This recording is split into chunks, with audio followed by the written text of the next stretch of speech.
บื่อในการมัดเชือกแบบหูกระต่ายแล้วนะครับ มาผูกวิธีนี้ดูนะครับ ดึงเห็นไหมครับออกมาสวยมากๆอย่าลืมแชร์คลิปนี้แบ่งปันให้กับเพื่อนๆได้ดูด้วยนะพามาดูการผูกกางเกงแบบกันครับเบื่อในการมัดแบบกระต่ายแล้วนะครับ มาผูกวิธีนี้ดูนะครับ ดึง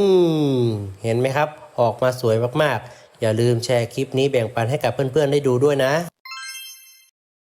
พามาดูวิธีการผูกเชือกกางเกงแบบใหม่กันครับเผื่อใครเบื่อในการมัดเชือกแบบหูกระต่ายแล้วนะครับ มาผูกวิธีนี้ดูนะครับ ดึงเห็นไหมครับออกมาสวยมาก